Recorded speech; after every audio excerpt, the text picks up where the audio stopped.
Bonjour à toutes, bonjour à tous, bienvenue dans le 30 minutes.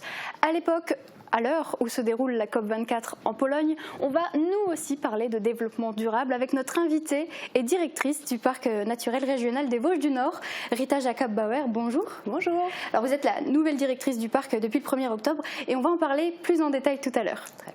Noël approche à grands pas même. Sandrine, bonjour. Salut. Alors avec toi, on va parler des films de Noël préférés de nos internautes. Oui, c'est ça. Et on verra ça tout à l'heure. On démarre ce journal en duplex depuis Sarre-Louis en Allemagne. Marie-Morgane, bonjour. Tu es devant l'entreprise Ford où une grosse annonce a été faite. Salut Margot, et oui, 1600 postes supprimés en 2019 à Sarre-Louis, ici à l'usine Ford. Ça devrait se traduire par 400 départs à la retraite non remplacés, 600 CDD non renouvelés et 600 licenciements de CDI. Alors il faut savoir qu'ici à Sarre-Louis, on est proche de la frontière et 800 travailleurs frontaliers sont employés ici. Donc ce plan de licenciement aura forcément également un impact sur l'emploi en France. Alors pourquoi cette décision et qu'est-ce que ça va changer ici à l'usine Ford? Tu auras toutes les informations tout à l'heure dans un reportage. Très bien, merci beaucoup Marie-Morgane. Voici maintenant quelques titres de l'actualité du secteur.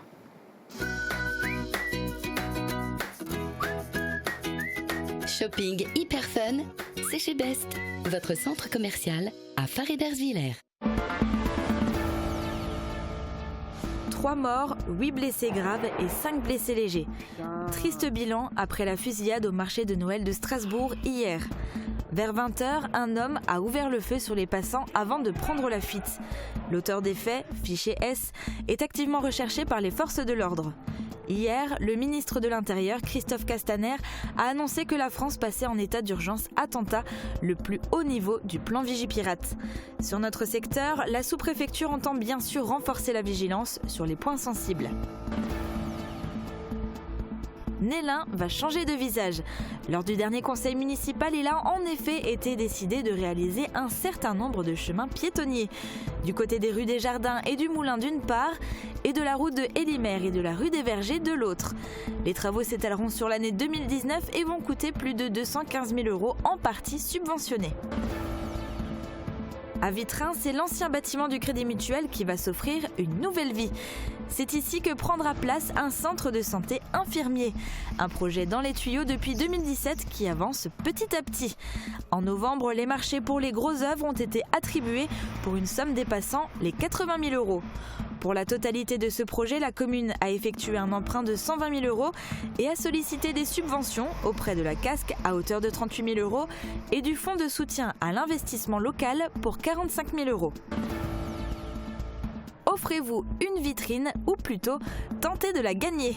Dans le cadre de ces diverses opérations liées au marché de Noël, l'Union des commerçants de Sarreguemines vous propose de gagner le contenu de 3 vitrines. Pour cela, il vous suffit d'estimer le prix de l'ensemble des produits en vitrine. Le plus proche l'emportera. Il y a en tout 3 vitrines disséminées en ville. Il ne vous reste plus qu'à les trouver. Étain poursuit son chantier de réaménagement de la place de l'église. Après la démolition d'une maison ancienne et l'aménagement d'un parking à connotation végétale, les travaux se poursuivent par la rénovation des marches de l'église. Le coût prévisionnel de l'ensemble est de 321 000 €, subventionné à hauteur de 74 % par des aides de l'État et du département.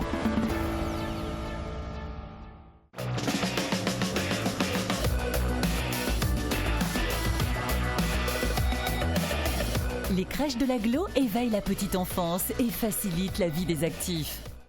On passe aux prévisions météo pour demain avec Sandrine. Avec le Crédit Mutuel, partenaire des grands événements sportifs.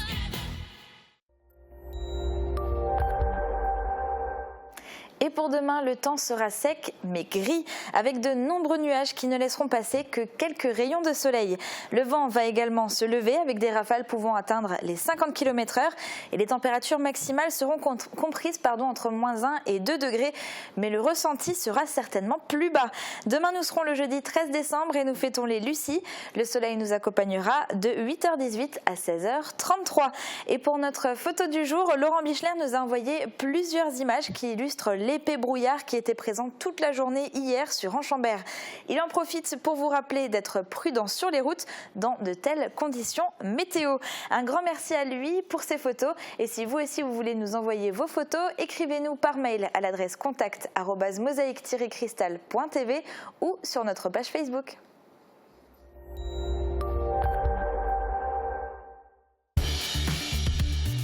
Je réagis au doigt et à l'œil, même à distance.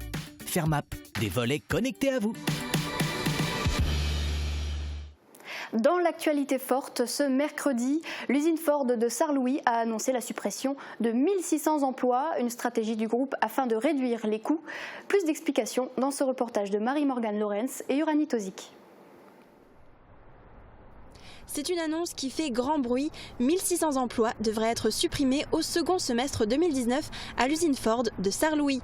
Actuellement, 6300 personnes sont employées ici, dont des centaines de frontaliers. Ce plan de licenciement entre dans la stratégie du groupe automobile Ford qui veut réduire ses coûts. Ça concerne l'usine de Sarre-Louis qui va réduire ses coûts d'environ 6%, mais aussi les autres usines d'Europe où les effectifs devraient au total être réduits de 12%. À Sarre-Louis, l'un des véhicules, le C-Max, va progressivement arrêter d'être produit. C'est pourtant l'une des productions importantes en plus de la Ford Focus. Les postes de travail devraient être ramenés de 3 à 2, des changements qui vont s'opérer petit à petit, mais qui auront un impact économique et social pour le secteur. Hier soir a lieu une fusillade au centre-ville de Strasbourg, au cœur du marché de Noël. Un homme a tiré, constat, 3 morts et 13 blessés. Le suspect a été identifié et il est activement recherché. Francis Hoffmann a recueilli il y a quelques instants le témoignage d'Olivier Manditz, originaire de Silsheim. Il habite le quartier de Neudorf, proche du lieu des faits. Bonjour Olivier, vous habitez avec votre compagne à 300 mètres du lieu du drame. Comment est-ce que vous avez vécu cette soirée ? Alors, on habite à 300 mètres du lieu d'habitation de la personne qui a proféré ces terreurs dans Strasbourg. Comment on a vécu cette soirée ? Alors écoutez, c'est simple. J'ai été averti des événements par quelqu'un qui habite Sarreguemines. C'est un peu le comble. En fait, sa copine habite à Strasbourg et elle était présente au centre à ce moment où il est arrivé les faits. En fait, et elle a été confinée dans un endroit au centre et du coup j'ai été prévenu de cette façon-là et du coup la suite des événements ont fait que la personne est retournée à son domicile donc qui se situe à 300 mètres de notre appartement et du coup on a eu le droit à un balai d'hélicoptère toute la nuit jusqu'à 4-5 heures du matin et beaucoup de personnel de la BRI, de la police nationale qui étaient présents dans la rue. En fait, les images qu'on a pu voir sur BFM TV et LCI et toutes les chaînes d'information, c'était dans la rue, on a notre appartement. Je pense que je peux faire juste une petite précision par rapport à ce qui a pu être dit sur les chaînes d'information, notamment sur le quartier Neudorf où on habite. Faut savoir que c'est pas un quartier populaire comme ça a pu être dit. C'est un quartier très très résidentiel. Et ils se sont trompés avec un autre quartier de Strasbourg qui a presque la même prononciation et qui s'appelle Neuillof. Alors Olivier, j'imagine qu'une grande peur s'est installée. Est-ce que vous êtes déjà sorti ce matin avec votre compagne ? Est-ce que vous êtes déjà sorti ce matin, Olivier, avec votre compagne ? Alors non, on n'est pas encore sorti. Ma compagne devait aller travailler et du coup, elle fait du télétravail comme tous ses collègues qui sont restés à la maison pour travailler. Et on n'est pas encore sorti. Là, c'est ma première sortie sur ma terrasse pour vous parler. Voilà. Alors j'imagine qu'il y a encore peut-être des policiers dans la rue. Est-ce que les gens sortent ? L'ambiance est comment là à Strasbourg ce matin ? Alors l'ambiance ce matin, elle est plutôt calme par rapport à d'habitude. On entend quand même pas mal de sirènes de pompiers qui passent à gauche, à droite. Faut savoir qu'on est à 150 mètres de l'hôtel de police ici. Donc on entend pas mal tous les départs des voitures de police. Et en termes de fréquentation, on peut voir sur la route, on est juste à l'accès autoroute. C'est très très calme ce matin. Alors est-ce que vous aurez encore à cœur de vous promener au marché de Noël de Strasbourg ou d'inviter peut-être même vos amis, vos parents Alors j'étais encore dimanche soir. C'est un magnifique marché de Noël et oui, j'y retournerai parce que on va pas s'arrêter de vivre pour ça. Là, on fait un peu plus attention parce que bon, la personne est encore toujours recherchée, mais une fois que ça sera passé, bien sûr que j'y retournerai. Très bien, merci Olivier de votre témoignage. Et la Poste de Sarreguemines a inauguré des locaux tout neufs. Les travaux viennent de s'achever. 4 mois de chantier et 480 000 € auront permis d'atteindre ce résultat. Guillaume Dumonteil nous en dit plus. La Poste de Sarreguemines, en tout cas la réhabilitation de la Poste, est officiellement inaugurée. Et je fais juste le premier morceau et je le donne à vous, madame la directrice. Il y avait de la joie et de l'émotion hier soir lors de l'inauguration de ces nouveaux locaux. Depuis la rentrée, le bureau principal de la Poste à Sarreguemines a été réaménagé. Des changements visibles à 2 niveaux. L'espace commercial tout d'abord est désormais ouvert. Il n'y a plus de guichets, mais des îlots polyvalents où les clients peuvent réaliser l'opération de leur choix. De plus, grâce aux nouveaux automates, ils peuvent effectuer des opérations bancaires et postales en toute autonomie. A contrario, et pour compléter la gamme de services, les employés sont là pour apporter un conseil personnalisé aux clients. Le tout pour répondre aux attentes diversifiées du public. Aujourd'hui, on a des clients qui sont de plus en plus pressés ou des clients qui sont à la recherche de conseils. Et donc ce nouvel espace permet d'une part de répondre aux personnes qui font des opérations rapides grâce aux automates, et puis donc des personnes qui ont besoin de conseils, puisqu'il y a des chargés de clientèle qui sont compétents pour les accompagner dans leurs projets et leurs besoins. L'espace expert a lui aussi été modifié. Il est désormais situé au rez-de-chaussée du bâtiment. De nouveaux bureaux ont été créés ainsi qu'un espace attente. Par ailleurs, l'offre bancaire va très prochainement s'étoffer avec l'arrivée imminente d'un responsable clientèle pour les professionnels, en plus du conseiller en patrimoine et des conseillers bancaires. Pour réaliser l'ensemble de ces aménagements, 4 mois de travaux et 480 000 € ont été nécessaires.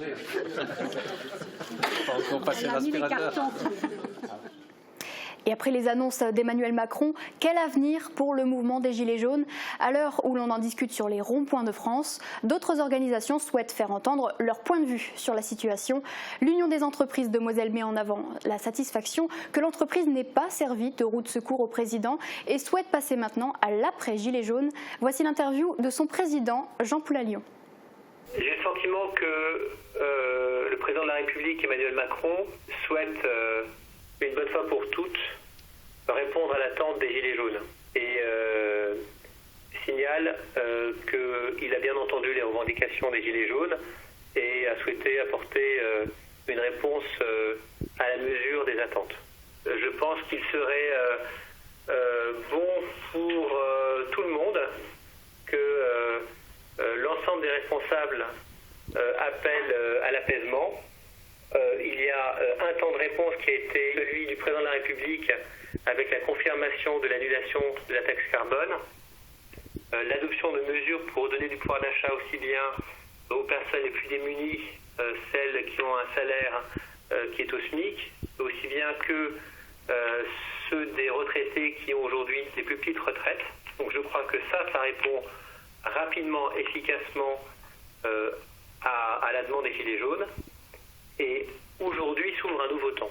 L'état d'urgence économique, il est lié au fait que pour beaucoup de commerçants, de restaurateurs et dans une moindre mesure d'entreprises industrielles, l'activité a été quand même fortement perturbée ce mois-ci. Pour les entreprises qui ont une activité liée aux fêtes de fin d'année, c'est juste une situation dramatique, ne serait-ce que parce qu'il y a des employés qui étaient en chômage partiel, des CDD ou des intérimaires qui n'ont pas été renouvelés du fait d'un manque d'activité. Et l'urgence économique, elle s'entend aussi bien comme étant un drame économique pour les entreprises, également pour les salariés des entreprises. Nous avions, nous chefs d'entreprise, la crainte que le gouvernement tente d'apaiser les manifestants, les gilets jaunes, en demandant aux entreprises de pallier le manque de moyens de l'État en demandant aux entreprises de payer à sa place. Ce qui a été en fait le cas pendant les 30 dernières années où à chaque fois qu'il y avait une revendication, à chaque fois on a jusqu'à présent demandé aux entreprises de faire les fins de mois. Et il se trouve que La décision hier du gouvernement a été dans ce sens raisonnable. Néanmoins, les décisions du gouvernement et annoncées par Emmanuel Macron ne résolvent pas du tout la surtaxation et la surfiscalité des entreprises françaises aujourd'hui. Nous attendons de travailler urgemment avec tous les acteurs, qu'ils soient étatiques, collectivités territoriales, départements, régions, interco, que sais-je encore, parce qu'il n'y aura pas de baisse massive et nécessaire des charges des citoyens et des entreprises sans une réforme drastique des dépenses de l'État. Et l'un n'ira pas sans l'autre. Il y a un avant-gilet jaune, il y aura un après-gilet jaune. Et donner vie au centre-ville de Bitche, c'est ce que propose un groupe d'architectes. L'un des points forts de leur projet, donner la priorité aux piétons en créant une zone de rencontre agréable et de nombreux espaces verts. Une réunion d'information s'est déroulée hier à l'espace René Cassin de Bitche, où les commerçants et les riverains étaient conviés. On fait le point avec Laurie Couteau. Rendre le centre-ville de Bitche plus dynamique, c'est l'objectif de la municipalité et de la communauté de communes du Pays de Bitche. Ce projet met en avant la revitalisation du centre. La ville souhaite donner la priorité aux piétons en créant une zone de rencontre avec des banquettes pour s'asseoir, des jardinières ou encore des éclairages, entre autres rendre le centre-bourg plus vivant. D'autres points ont été abordés, réorganisation du stationnement, valorisation du patrimoine, création de nouveaux sens uniques. Un projet qui a été plutôt bien reçu par les commerçants et les riverains présents lors de cette réunion d'information. Cependant, quelques craintes subsistent, notamment par rapport au stationnement. Je ne voudrais pas que demain, effectivement, ça nous prive de stationnement, qu'on nous prive de trop de stationnement, on va dire, hein, qu'on améliore, qu'on agrémente, qu'on donne l'envie de venir d'un point de vue visuel. Je suis entièrement d'accord avec ça. Aujourd'hui, c'est bien compliqué. Pourquoi? Parce que déjà le secteur rural est très difficile, je veux dire, à faire amener les gens. Les stationnements, tout ça, ça compte. Ce qu'il y a également, c'est que quand il y aura des travaux, à un moment donné, ça va freiner encore l'activité. Donc, il faudra un petit peu serrer les coudes et puis voilà, ça va être compliqué. Mais maintenant, effectivement, c'est un projet qu'il faut qu'il soit discuté, il faut qu'il y ait une évolution, il faut que quelque chose soit fait. Ce projet insiste sur l'aspect écologique. Il favorise le déplacement à vélo ou à pied. En cas de développement durable, que ce soit au niveau routier, au niveau voirie, au niveau enfouissement des réseaux secs, on va rendre la ville, le centre-ville, beaucoup plus joli, mais en même temps, il y a les façades de maisons, il y a l'isolation thermique, il y a des tas de choses et c'est dans l'air du temps actuellement. Un projet qui devrait coûter environ 2 millions d'euros et qui sera financé à hauteur de 500 000 euros par l'État. La ville de Bitche espère attirer davantage de commerces et de nouveaux habitants. L'aménagement de l'espace doit s'accompagner de deux choses. Comme je l'ai dit tout à l'heure, de l'habitat, parce que il y a aussi de l'habitat au centre-ville, les commerces qui existent et les commerces qui aujourd'hui, des magasins vides. Et donc il y a cet accompagnement de faire tout un ensemble, une stratégie pour pouvoir redynamiser le centre-ville. Un projet qui vise à bouleverser les modes de vie et les moyens de locomotion des Bitchois. Cette initiative tournée vers le futur devrait tout de même subir quelques modifications avant le début des travaux au printemps 2019. Restez avec nous. Dans un instant, on parlera du parc naturel régional des Vosges du Nord avec sa nouvelle directrice Rita Jacob-Bauer. Vous verrez le sujet sport du jour et notre émission sucré salé. A tout de suite. Du 1er au 24 décembre, le marché de Noël investit le centre-ville avec plus de 40 chalets. Vivez la magie de Noël grâce aux différentes animations, comme la nouvelle maison du Père Noël, la patinoire de plein air, le spectacle de marionnettes Alice au Pays des Merveilles, les animations des musées et les nombreuses autres festivités proposées par la ville de Sarreguemines et les commerçants, les mercredis et les week-ends.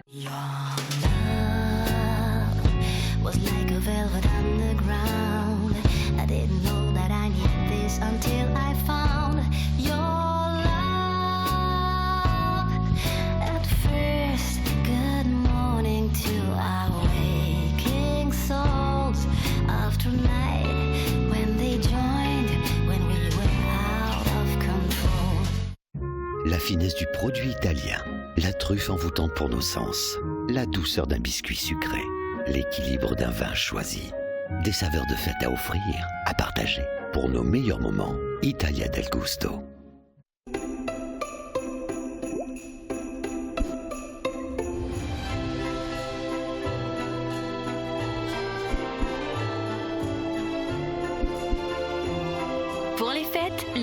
Noël, c'est chez Best, votre centre commercial à Phare-et-Bersviller, du 1er au 24 décembre. Nouvelle enseigne à Sarreguemines. Otoro vous accueille dans son restaurant japonais proche du centre-ville. Découvrez nos buffets servis midi et soir. Dégustez maki et sushi réalisés sur place et servis à table. Fraîcheur garantie. Pour fêter la nouvelle année, Otoro vous accueille à Sarreguemines et à Phare-et-Bersviller. Soirée dansante et de nombreuses animations au programme. Réservation au 03 87 95 59 26. Cloud, sécurité des données et maîtrise des coûts. Que vous soyez commerçant, artisan ou chef d'entreprise, confiez votre informatique aux experts ID Réseau. Quel que soit votre besoin et vos objectifs, ID Réseau élabore une préétude, un maquettage, un audit et la réalisation de votre structure informatique. Avec ID Réseau, soyez au clair avec votre réseau. Ok Google, où trouver de beaux cadeaux de Noël? Chez Pro et compagnie, bien sûr. Pour Noël, restez connectés avec nos enceintes intelligentes. Profitez de vos programmes préférés en 4K avec notre large choix de télé dernier cri et au meilleur prix.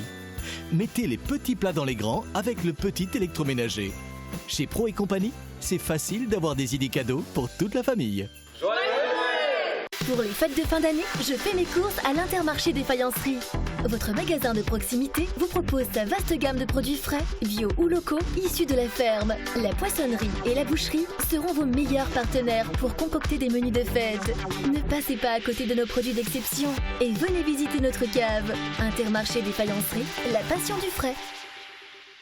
ABS Santé vous souhaite de joyeuses fêtes. Et à cette occasion, profitez de nombreuses remises sur un large choix d'articles allant de la couverture chauffante aux produits d'hygiène et toujours avec des conseils adaptés. AVS Santé, notre métier, vous accompagner. Pour mettre une touche de déco dans votre vie, pensez à Pink. Pink, c'est plus de 1000 mètres carrés de showroom en plein cœur de Sarrebruck. Retrouvez toutes les tendances déco, saison par saison et pour toutes les occasions.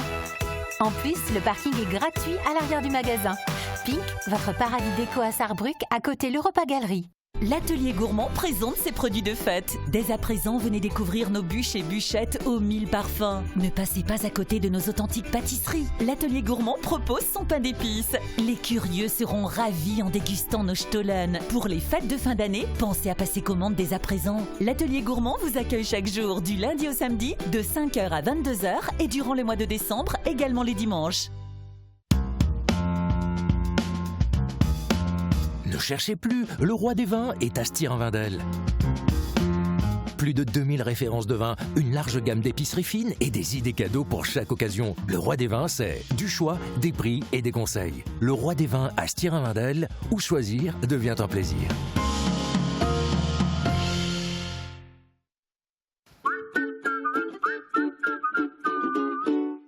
À l'approche de Noël, les lutins ont encore beaucoup de travail et notamment traiter les dernières lettres qui arrivent. Oui, c'est ça, mais rassurez-vous, ils ont encore le temps de faire quelques petites pauses pour vous raconter des blagues. Regardez.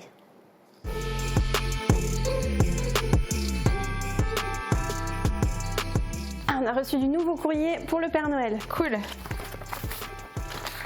Ah, moi c'est un enfant sage. Non, moi encore un passage. Et d'ailleurs, ça me fait penser, j'ai une blague sur les lettres. En fait, c'est une blonde, elle va dans un supermarché. Je t'avais dit que j'aimais pas les blagues sur les blondes. Oui, mais attends, celle-là, elle est trop drôle. En fait, elle arrive et puis, alors elle voit le Père Noël, tu sais, qui est toujours là pour prendre des photos avec les enfants. Et du coup, elle s'assoit sur ses genoux. Et là, le Père Noël, il est un peu surpris parce que normalement, c'est que les enfants qui viennent. Alors il lui dit, oui, bonjour, comment tu t'appelles? Alors elle lui dit, Vanessa, Père Noël. Et là, le Père Noël, il lui dit, bonjour Vanessa, alors dis-moi, qu'est-ce que tu as demandé pour Noël? Et elle lui répond, quoi? T'as même pas lu ma lettre? Bon, j'avoue, celle-là, elle est vraiment drôle. Ouais. Et un incontournable de la période de Noël, ce sont les films de Noël. C'est le thème de notre question du jour. Regardez. Nous sommes maintenant entrés dans la période de l'Avent, ce qui signifie également le grand retour des téléfilms de Noël. Vous en regardez? Si oui, quel est votre film ou téléfilm de Noël préféré? Dites-le nous dans les commentaires.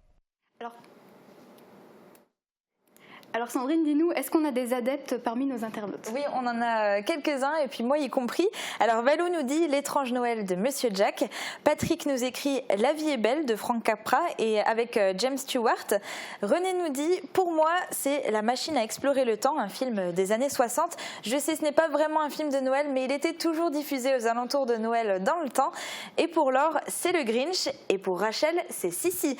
Il nous reste maintenant plus que les 2 films les plus cités. Il y a Nadia qui nous dit « Pas un Noël sans Le Père Noël est une ordure, une institution depuis que j'ai arrêté Sissi ». Et enfin, le grand gagnant, c'est Maman, j'ai raté l'avion, qui a été cité par Jay, Valou, Thomas et Laura.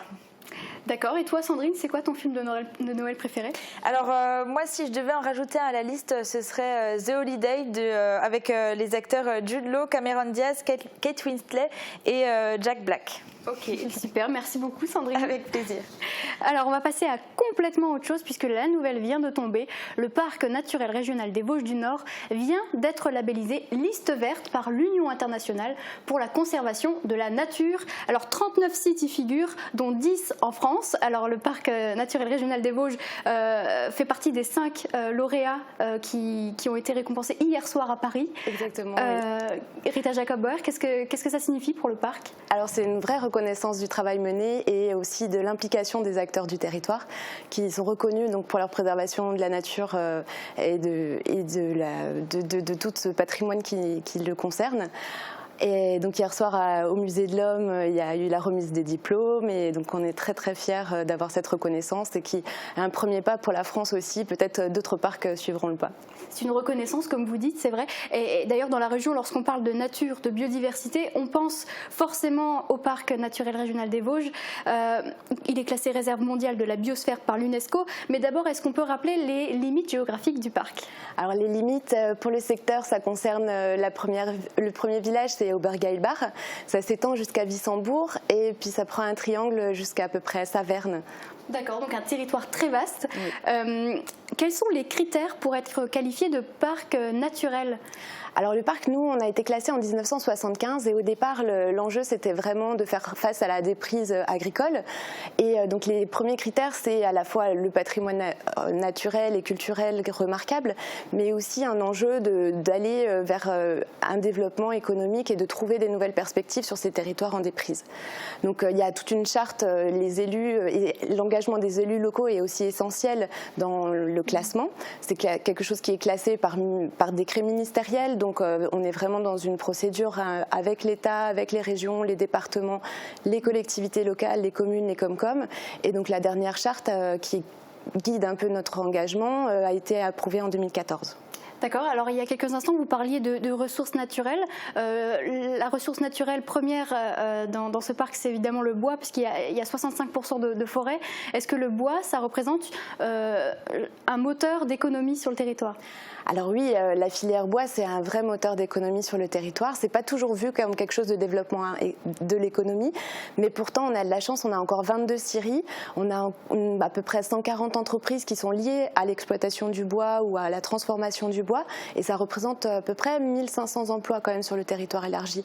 Donc c'est un vrai enjeu, et pour nous, on essaye de développer une charte liée à l'économie forestière et de proposer des actions qui puissent générer de nouvelles débouchés économiques. D'accord, et en termes de tourisme, est-ce que c'est répercuté sur le tourisme? Quels sont les chiffres? Est-ce qu'on est bon? Alors sur le tourisme, c'est vrai que le classement parc est un plus parce que c'est reconnu au niveau national, au niveau international, mais on n'arrive peut-être pas aujourd'hui à en tirer assez parti. C'est sûr, il y a la question des saisons, mais on pourra peut-être en tirer un peu plus parti dans l'avenir. Mais sur le tourisme, on travaille avec les offices de tourisme et les acteurs, les hébergeurs, les hôteliers pour essayer de faire valoir ce label, de présenter aussi des activités intéressantes et renouvelées. Et on va travailler en 2019 plus particulièrement sur le circuit de grande randonnée, le GR53, pour essayer de retrouver des points de vue, des événements un peu sur ce circuit et redonner envie de faire de la randonnée dans les Vosges du Nord. D'accord, alors justement le parc, c'est pas seulement la nature et la biodiversité, c'est aussi les habitants. Alors comment on fait dans la stratégie globale pour intégrer les habitants dans le système d'une démarche de développement durable? Exactement, les élus, donc on a des élus qui sont très impliqués et qui nous ont demandé d'aller plus proche des habitants et d'essayer de bien rester en cohérence avec leurs attentes et leurs besoins.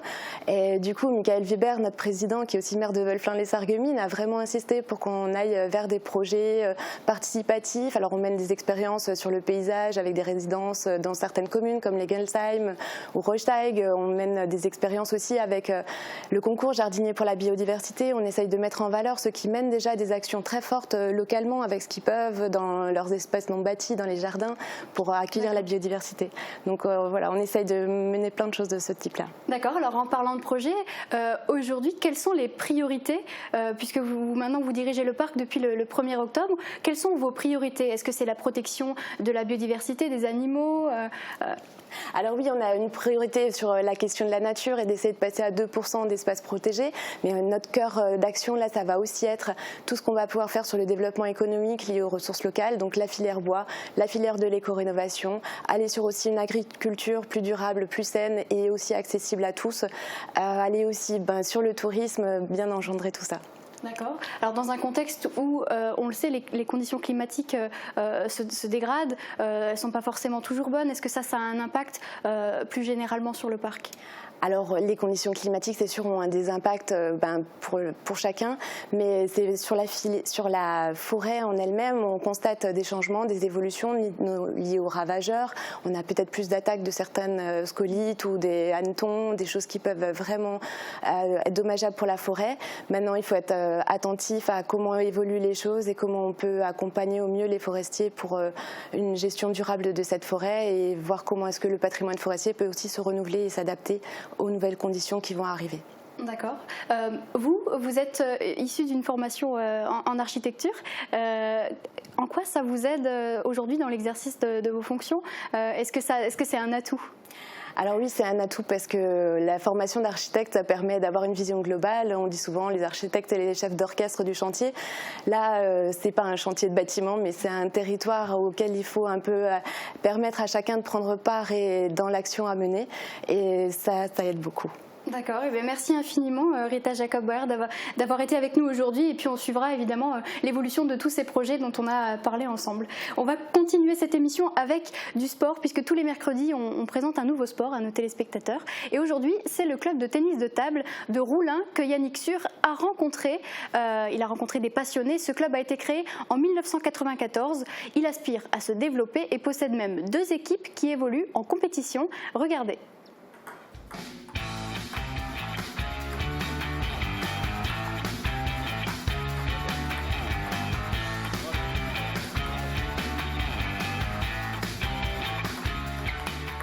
Nous avons à peu près une trentaine de joueurs, tout confondu avec membres et enfants. Nous comptons avoir plus d'enfants, bien sûr. C'est l'avenir du club. Hein. Et puis, comme vous pouvez le constater, on a une superbe salle. Cela nous permet d'avoir une plus grande palette pour des entraînements.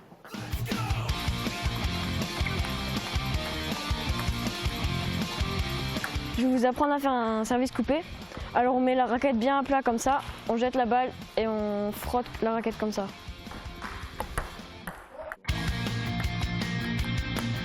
En compétition, on a engagé 2 équipes. Alors une qui évolue en D1, l'autre en D2. Nous terminons le championnat prochainement, samedi, avec un match très important pour nous, pour surtout avoir le maintien de cette équipe. Les entraînements pour les enfants sont le vendredi de 18h à 19h. Nous avons le lundi et le vendredi soir loisirs. Les entraînements le mardi et le jeudi de 19h à 21h pour les personnes qui font de la compétition.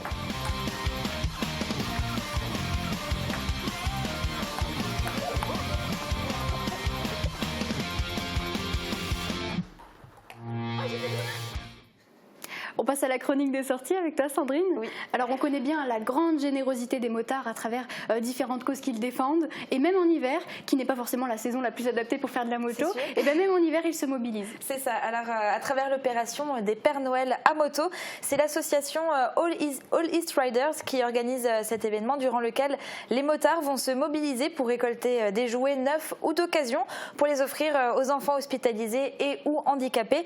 Ils seront présents ce samedi à partir de 9h à l'Intermarché de Beach de Sarreguemines et aussi au Super U de Rohrbach-les-Beach. Et le dimanche, ils prendront la route à partir de 13h de l'Intermarché de Beach pour se rendre jusqu'au marché de Noël de Sarreguemines où ils distribueront des bonbons aux enfants. Et en parlant de marché de Noël de Sarreguemines, il accueille ce week-end une nouveauté. C'est ça. Alors, il s'agit d'un marché de Noël éphémère sur le thème artisanat et gourmandise qui sera installé devant l'hôtel de ville, donc de vendredi à dimanche et également du 21 au 23 décembre.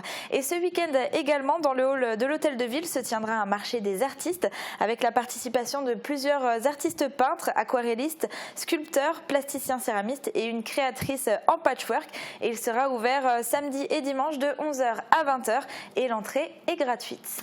Et ce week-end, Sarralbe tiendra aussi son 4e marché de Noël fermier. C'est ça, alors volaille de Noël, escargots, foie gras, truffes, charcuterie et fromage fermier, alcool et eau de vie, miel, cosmétiques au lait de jument et d'ânesse.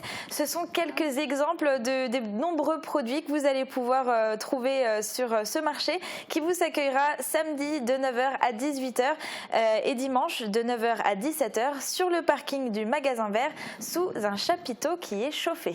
Oh, super. Direction Beach à présent pour un autre marché du terroir. C'est ça, alors c'est le temps d'un week-end, les exposants de l'ACAB, qui est l'association des commerçants et artisans de Beach, se joindront aux habitués du marché couvert. Alors vous pourrez y trouver des produits artisanaux, des décorations, mais également de quoi composer vos repas de fête. Une buvette sera tenue donc par l'ACAB et la partie restauration sera tenue par les jeunes agriculteurs. Le site sera ouvert samedi de 16h à 22h et dimanche de 10h à 20h. Et tout au long du week-end, il y aura différentes animations qui seront proposées aux personnes qui viendront. Tour de manège, maquillage pour les enfants et promenade à dos d'âne, mais également des concerts. Et le Père Noël sera également en visite et il sera là samedi à 18h et dimanche à 16h.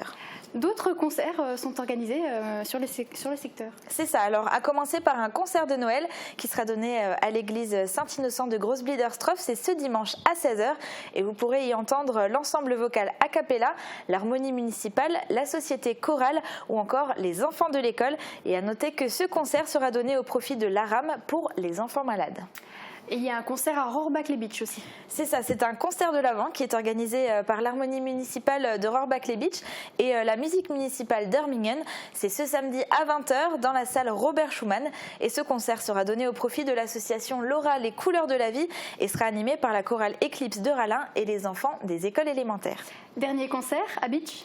C'est ça, et pas des moindres puisqu'il s'agit du concert de Luc Arbogast qui aura lieu à l'église Sainte-Catherine ce vendredi à 20h30 et l'entrée est de 29 € et vous trouverez plus d'informations sur le site de l'association Cassin. Merci beaucoup Sandrine. Avec plaisir. On va terminer cette émission avec toi aussi dans notre émission Sucré-Salé. Tu es accompagnée de Pauline Krebs qui va vous montrer comment préparer une quiche brocoli saumon originale et haute en couleur. Excellente fin de programme et à bientôt.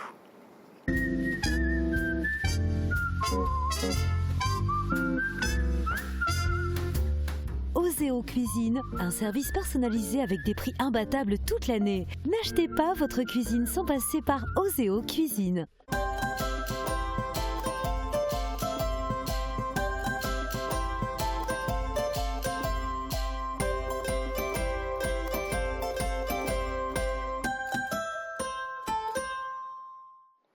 Bonjour à tous et bienvenue dans votre émission culinaire sucré-salé.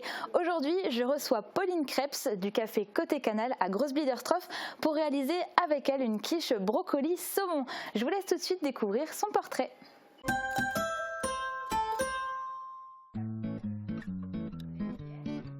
Pauline Krebs exerce sa passion chez Côté Canal à Großbliederstroff. Déjà toute petite, elle préparait de bons petits plats avec sa maman.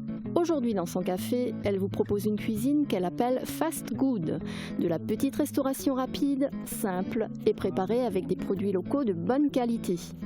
Pourtant, ses études en comptabilité ne la destinaient pas à la cuisine. Elle a changé de cap et a préféré suivre sa passion. Elle a été formée par un professionnel et a appris le reste d'elle-même. Pauline aime la cuisine, elle aime aussi le sport et plus particulièrement la course à pied. Elle nous rejoint sur le plateau de sucré-salé et nous prépare une quiche au brocoli saumon. Bonjour Pauline. Bonjour. Je suis ravie de t'accueillir sur le plateau de la cuisine. De même. Alors avec toi on va préparer une quiche brocoli saumon. Est-ce que tu peux nous détailler un petit peu les différentes étapes de préparation de la quiche? Ouais, alors d'abord on va faire cuire en fait les légumes et le saumon au courbouillon. D'accord. Donc dans une casserole d'eau bouillante. Et ensuite, il y a juste à tout assembler, à rajouter la migaine et mettre au four. D'accord. Alors avant de commencer, j'ai une question à te poser. De ton côté, est-ce que tu es plutôt sucré ou salé? Plutôt salé. Plutôt salé. Plutôt salé. On va découvrir ça avec toi. Je suis sûre que tu as plein d'astuces à nous donner. Mais avant de commencer, je vous laisse découvrir les ingrédients.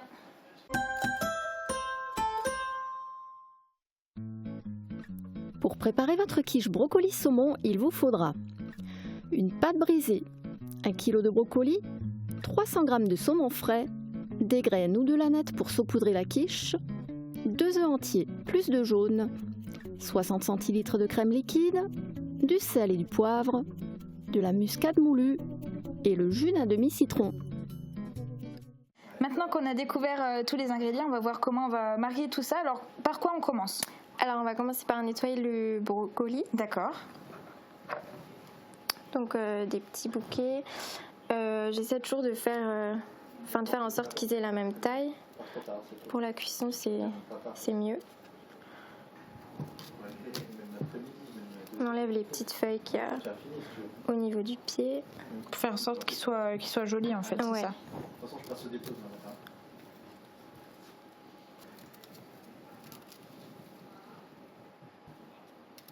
Après, j'ai pris du brocoli parce que c'était de saison, mais en été, je la fais aussi avec de la courgette à la place. Donc c'est vrai que c'est une quiche qu'on peut faire avec tous les légumes qu'on veut au final. Ben ouais, c'est ça aussi ce qui est bien avec la quiche, c'est qu'on peut vraiment mettre ce qu'on a, quoi. Et puis le marier avec le saumon, c'était pour rajouter un peu de poisson dedans, mais on peut faire, on n'est pas obligé, on peut la faire végétarienne aussi. Oui, ouais, tout à fait. Après, on peut rajouter du fromage, de la feta, enfin plein d'alternatives possibles. Selon nos préférences aussi. Ouais, voilà.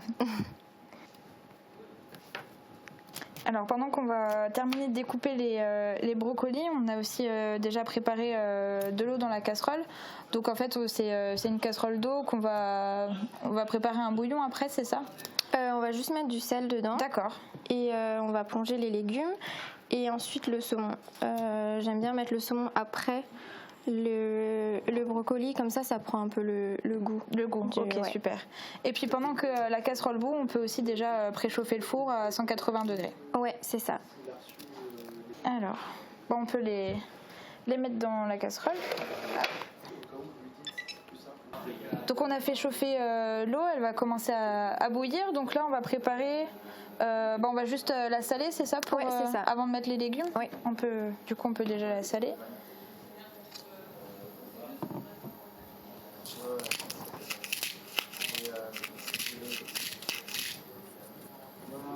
Ok. Voilà. Et on va plonger le brocoli.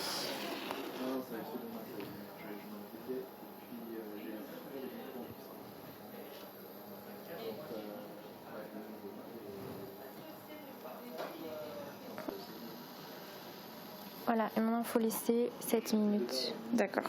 Donc au bout de 7 minutes de cuisson, on peut les sortir? Ouais, là je pense que c'est bon. Alors en fait le but c'est quoi? C'est qu'ils soient complètement cuits ou Non, alors c'est qu'ils restent encore un peu croquants parce que comme ils vont retourner au four, faut pas que ça cuise de trop auparavant, sinon ça va être un peu... Donc c'est plus comme pour les blanchir en fait, ouais, c'est ça? C'est ça.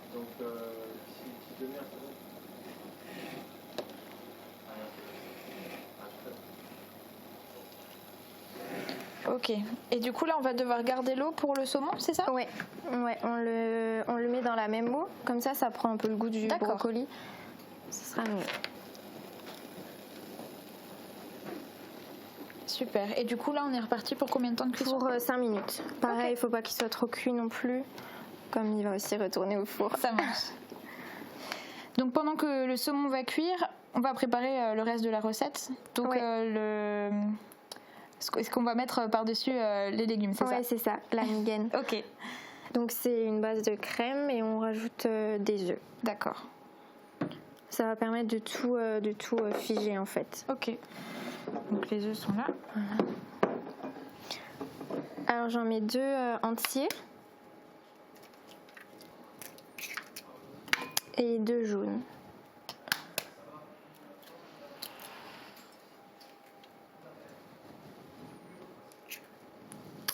Voilà. Et juste le fouet. Ouais.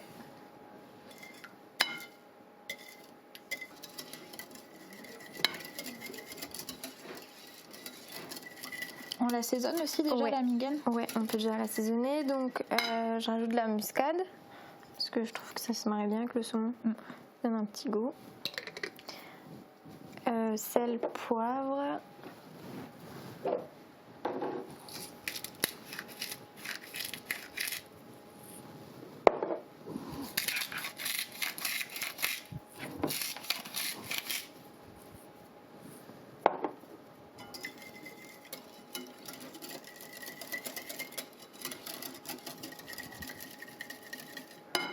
Et le jus d'un demi-citron. D'accord.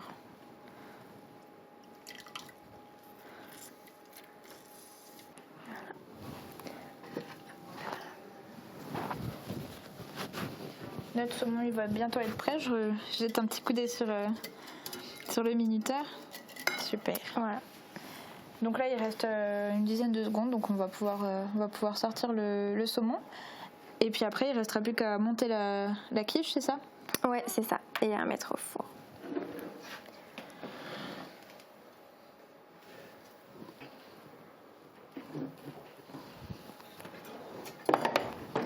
Alors, il faut juste laisser refroidir le saumon 2-3 minutes, comme ça la peau elle se retire plus facilement. Okay. Donc voilà. Est-ce que la pâte, il faut déjà la préparer? Est-ce qu'on la perce pour qu'elle gonfle pas au four ou... Non, pas besoin, c'est assez lourd et puis il n'y a pas besoin non plus de la faire cuire à blanc parce que les légumes ils rejettent pas de jus. D'accord. Mais si on fait avec des courgettes par exemple, vaut mieux... D'accord, vaut mieux la pré-cuire. Ouais, la faire cuire à blanc, ouais. Ok. Une fois que le saumon a refroidi un petit peu, on va pouvoir enlever la peau, c'est ça? Ouais, c'est ça.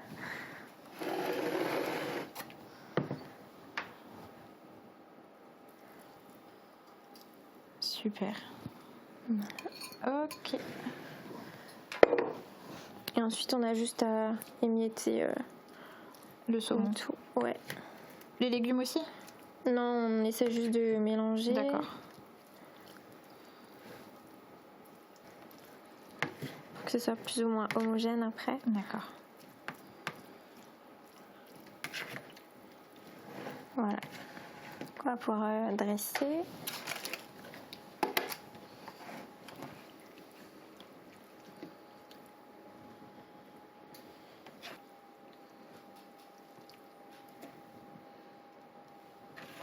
Ça va donner de belles couleurs.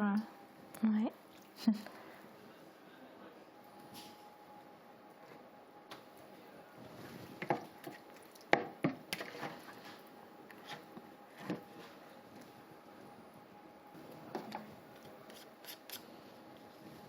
Super. Je prends ça. Hop. Voilà, donc maintenant il y a juste à mettre la migaine par-dessus et à mettre au four. Ok, super.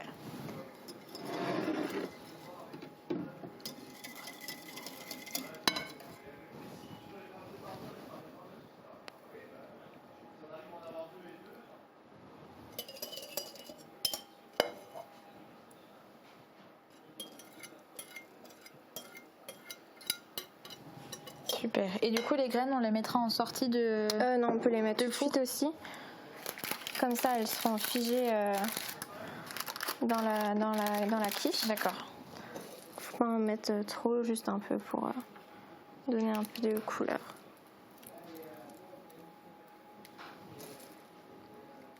Après, ça c'est optionnel.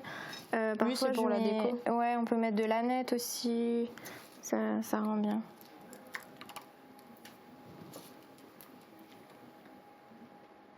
Là, on a quel type de graines? Alors, il y a des graines de tournesol, des graines de courge et des pignons de pin. D'accord, super. Ouais. Donc là, on va pouvoir enfourner pour combien de temps? 35 à 40 minutes. Ok, faut surveiller. Et... Voilà. Alors, c'est parti, on va mettre au four. Je la prends? Ouais.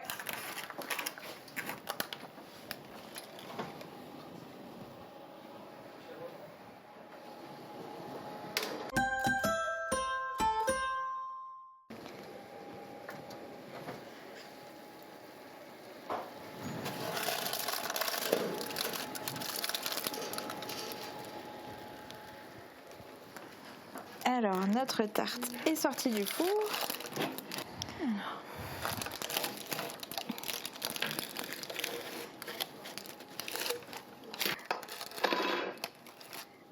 Puis quand on enlever le papier. Bon, bah notre tarte est démoulée. Ouais. Il nous restera une étape, c'est de la déguster du coup.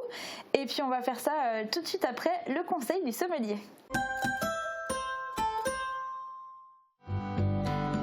Bonjour Sandrine, chers téléspectateurs. Pour ce plat, une quiche avec du saumon et du brocoli, je vous ai choisi un vin atypique. Un vin d'Alsace, un auxerrois. Un goût aromatique, parfumé et un cépage qu'on ne connaît pas souvent, mais qui mérite tous les élans qu'on aura besoin pour ce plat. Je vous souhaite un bon appétit. Bon ben Pauline, on a découpé la tarte avec une belle présentation, on a rajouté un petit peu de salade. On va pouvoir enfin la déguster. Alors, en tout cas déjà, il y a des très belles couleurs. Le saumon et le brocoli.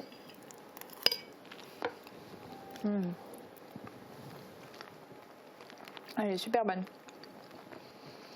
Et on sent bien la muscade aussi. Ouais. Ça va super bien avec le saumon. Bien le poisson. C'est vrai. Bon bah écoute, on va pouvoir terminer cette petite tarte.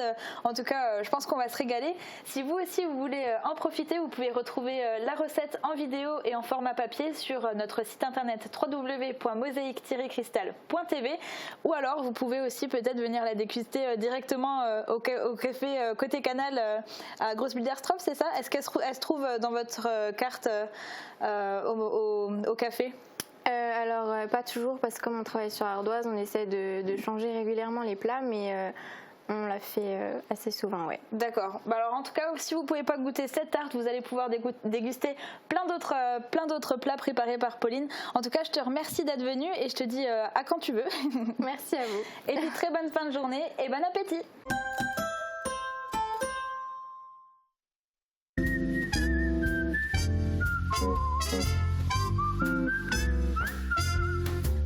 Oseo Cuisine, un service personnalisé avec des prix imbattables toute l'année. N'achetez pas votre cuisine sans passer par Oseo Cuisine.